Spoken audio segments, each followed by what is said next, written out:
चीन में मौजूदा समय में सिखों की आबादी 7500 के करीब है। चीन में एक समय पर कई गुरुद्वारे और धार्मिक स्थल हुआ करते थे, लेकिन कम्युनिस्ट शासन की शुरुआत के साथ ही चीन में धर्म नष्ट होता चला गया। आधिकारिक तौर पर चीन एक नास्तिक देश है। चीन की सत्ताधारी कम्युनिस्ट पार्टी किसी भी धर्म को नहीं मानती है और यही कारण है कि चीनी सरकार नास्तिक विचार को तवज्जो देती है। चीन ने कम्युनिस्ट पार्टी के रिटायर्ड सदस्यों को भी किसी भी धर्म का पालन करने पर पाबंदी लगा रखी है और हर धर्म पर चीनी सरकार का पूरा नियंत्रण है।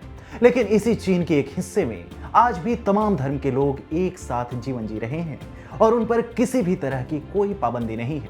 चीनी नियंत्रण वाला यह क्षेत्र है हांगकांग। जी हाँ, हांगकांग में 300 सालों से सिखिज्म की ज्योत जगमगा रही है।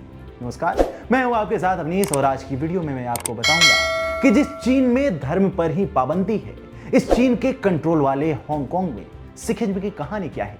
दरअसल सिल्क मार्ग के जरिए चीन हमेशा से व्यापार का केंद्र रहा। जब अंग्रेजों ने हांगकांग में अपने पैर जमाने की कोशिश की तो उन्हें ऐसे लोगों की जरूरत थी जो उनकी व्यवस्था को मजबूत करें और सिखों से बेहतर विकल्प अंग्रेजों के पास कोई और नहीं था। ऐसे में 1800 और 1900 के दशक में अंग्रेजों ने ईस्ट इंडिया कंपनी के तहत सिखों को हांगकांग में पुलिस बल और सैन्य इकाइयों में भर्ती किया। एक आंकड़ा बताता है कि 1867 में करीब 216 सिखों का एक दल हांगकांग भेजा गया जो वहां पुलिस बल का हिस्सा बने। ये सिख हांगकांग और शंघाई दोनों जगहों पर अपनी सेवाएं दे रहे थे।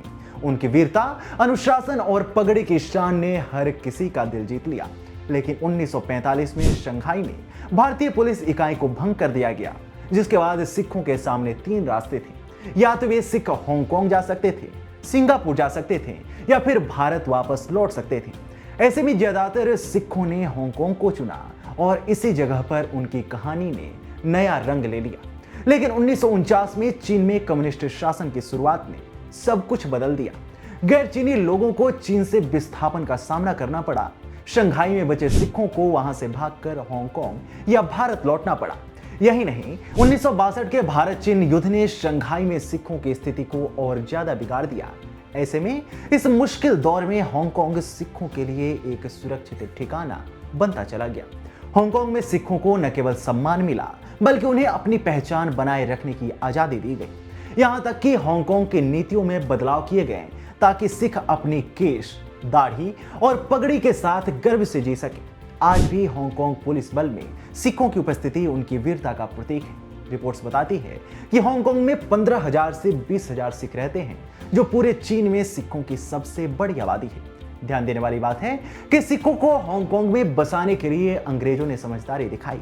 वे जानते थे कि सिखों की आस्था और संस्कृति को बनाए रखने के लिए एक गुरुद्वारा जरूरी है। इसलिए 1901 में खालसा दीवान सिख मंदिर का निर्माण हुआ, जो हांगकांग के क्वींस रोड ईस्ट वन चाई में स्थित है। शुरुआत में इस गुरुद्वारे को श्री गुरु सिंह सभा के नाम से जाना जाता था। आज के समय में इस गुरुद्वारे का प्रबंधन खालसा दीवान करता है। 1940 में पैसिफिक युद्ध के दौरान इस गुरुद्वारे पर 2 बार बमबारी हुई, जिससे यह बुरी तरह क्षतिग्रस्त हो गया। लेकिन सिखों और स्थानीय लोगों ने मिलकर इसे फिर से बनाया। समय के साथ साल 2013 में गुरुद्वारे की इमारत को असुरक्षित घोषित किया गया। तब खालसा दीवान ने पास में 76,000 वर्ग फुट की जमीन खरीदी और 2022 तक एक भव्य गुरुद्वारा बनकर तैयार हो गया, जिसने न केवल पूजा बल्कि सेमिनार हॉल, लाइब्रेरी और संग्रहालय भी शामिल है। आपको बता दें, यह गुरुद्वारा हांगकांग का इकलौता गुरुद्वारा है और इसे ग्रेड 2 ऐतिहासिक इमारत का दर्जा प्राप्त है। यहाँ रोजाना लंगर चलता है, जहाँ कोई भी भूखा नहीं रहता। सिख समुदाय यहाँ सामाजिक कार्यक्रम, बैठकों और सांस्कृतिक शिक्षा का आयोजन करता है। यह गुरुद्वारा सिखों को हांगकांग की संस्कृति और भाषा से जोड़ने का भी काम करता है। सिखों की बहादुरी और साहस ने हांगकांग में ऐसी छाप छोड़ी कि यहाँ की कानून व्यवस्था तक बदल दी गई। सिखों को उनकी पगड़ी और धार्मिक पहचान के साथ पुलिस बल में शामिल होने की अनुमति दी गई। पिछले कुछ दशकों में सिखों की उपलब्धियों ने हांगकांग के स्थानीय कैटोनीज लोगों का दिल जीत लिया है। इसका नतीजा यह हुआ कि अब यहाँ के स्थानीय लोग भी सिख धर्म की ओर आकर्षित हो रहे हैं और इसे अपना रहे हैं। हांगकांग में सिख समुदाय ने न केवल अपनी संस्कृति को जिंदा रखा है, बल्कि वहाँ की अर्थव्यवस्था, समाज और कानून व्यवस्था में भी भरपूर योगदान दे रहे हैं। हांगकांग में सिख धर्म की कहानी केवल एक समुदाय की बसावट की कहानी नहीं है, बल्कि यह एक ऐसी गाथा है जो साहस, आस्था और सांस्कृतिक गौरव को दर्शाती है। चाहे वह पुलिस बल में सिखों की वीरता हो, गुरुद्वारे का ऐतिहासिक महत्व हो या स्थानीय लोगों का सिख धर्म के प्रति बढ़ता लगाव, यह सब साबित करता है कि सिखों ने हांगकांग में एक ऐसी विरासत बनाई है जो हमेशा चमकती रहेगी। आपको हांगकांग में सिखिज्म की यह कहानी कैसी लगी, हमें कमेंट सेक्शन में जरूर बताएं। साथ ही वीडियो को लाइक करें और चैनल को सब्सक्राइब करें